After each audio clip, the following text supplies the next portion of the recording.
Marcos capítulo 10. A questão do divórcio. Então Jesus saiu dali e foi para a região da Judéia e para o outro lado do Jordão. Novamente, uma multidão veio a ele e, segundo o seu costume, ele a ensinava. Alguns fariseus aproximaram-se dele para pô-lo à prova, perguntando: é permitido ao homem divorciar-se de sua mulher? O que Moisés lhes ordenou? Perguntou ele. Eles disseram: Moisés permitiu que o homem lhe desse uma certidão de divórcio e a mandasse embora. Respondeu Jesus: Moisés escreveu essa lei por causa da dureza do coração de vocês. Mas no princípio da criação, Deus os fez homem e mulher. Por esta razão, o homem deixará pai e mãe e se unirá à sua mulher, e os dois se tornarão uma só carne. Assim, eles já não são dois, mas sim uma só carne. Portanto, o que Deus uniu, ninguém o separe. Quando estava em casa novamente, os discípulos interrogaram Jesus sobre o mesmo assunto. Ele respondeu: todo aquele que se divorciar de sua mulher e se casar com outra mulher, estará cometendo adultério contra ela. E se ela se divorciar de seu marido e se casar com outro homem, estará cometendo adultério. Jesus e as crianças. Alguns traziam crianças a Jesus para que ele tocasse nelas, mas os discípulos os repreendiam. Quando Jesus viu isso, ficou indignado e lhes disse: deixe vir a mim as crianças, não as impeçam, pois o reino de Deus pertence aos que são semelhantes a elas. Digo-lhes a verdade: quem não receber o reino de Deus como uma criança, nunca entrará nele. Em seguida, tomou as crianças nos braços, impôs-lhes as mãos e as abençoou. O jovem rico. Quando Jesus ia saindo, um homem correu em sua direção e se pôs de joelhos diante dele e lhe perguntou: bom mestre, que farei para herdar a vida eterna? Respondeu-lhe Jesus: por que você me chama bom? Ninguém é bom a não ser um, que é Deus. Você conhece os mandamentos: não matarás, não adulterarás, não furtarás, não dará falso testemunho, não enganarás ninguém, honra teu pai e tua mãe. E ele declarou: mestre, a tudo isso tenho obedecido desde a minha adolescência. Jesus olhou para ele e o amou. Falta-lhe uma coisa, disse ele. Vá, venda tudo o que você possui e dê dinheiro aos pobres. E você terá o tesouro no céu.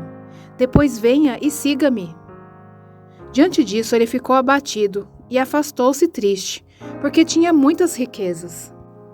Jesus olhou ao redor e disse aos seus discípulos: como é difícil aos ricos entrar no reino de Deus. Os discípulos ficaram admirados com essas palavras. Mas Jesus repetiu: filhos, como é difícil entrar no reino de Deus.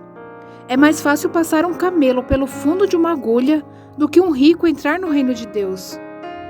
Os discípulos ficaram perplexos e perguntaram uns aos outros: neste caso, quem pode ser salvo? Jesus olhou para eles e respondeu: para o homem é impossível, mas para Deus não. Todas as coisas são possíveis para Deus. Então Pedro começou a dizer-lhe: nós deixamos tudo para seguir-te. Respondeu Jesus: digo-lhes a verdade. Ninguém que tenha deixado casa, irmãos, irmãs, mãe, pai, filhos ou campos por causa de mim e do Evangelho, deixará de receber 100 vezes mais, já no tempo presente, casas, irmãos, irmãs, mães, filhos e campos, e com eles perseguição. E na era futura, a vida eterna. Contudo, muitos primeiros serão últimos, e os últimos serão primeiros. Jesus prediz novamente sua morte e ressurreição. Eles estavam subindo para Jerusalém, e Jesus ia à frente. Os discípulos estavam admirados, enquanto os que seguiam estavam com medo. Novamente, ele chamou à parte os 12 e lhes disse o que haveria de lhe acontecer. Estamos subindo para Jerusalém, e o Filho do Homem será entregue aos chefes dos sacerdotes e aos mestres da lei. Eles o condenarão à morte e o entregarão aos gentios, que zombarão dele, cuspirão nele, o açoitarão e o matarão. 3 dias depois, ele ressuscitará. O pedido de Tiago e João.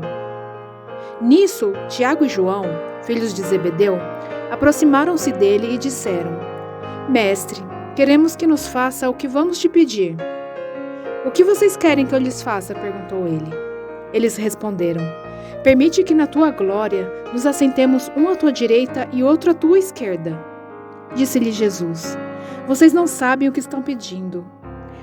Podem vocês beber o cálice que eu estou bebendo? Ou ser batizados com o batismo que eu estou sendo batizado? Podemos, responderam eles.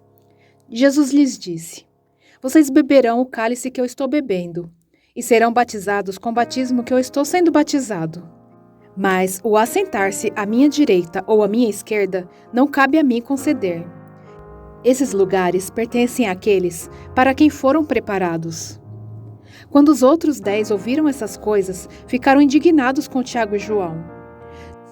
Jesus os chamou e disse: Vocês sabem que aqueles que são considerados governantes das nações as dominam, e as pessoas importantes exercem poder sobre elas.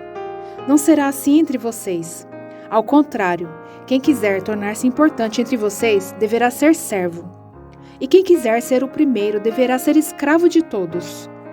Pois nem mesmo o Filho do Homem veio para ser servido, mas para servir e para dar sua vida em resgate por muitos. O cego Bartimeu recupera a visão. Então chegaram a Jericó. Quando Jesus e seus discípulos, juntamente com uma grande multidão, estavam saindo da cidade, o filho de Timeu, Bartimeu, que era cego, estava sentado à beira do caminho pedindo esmolas.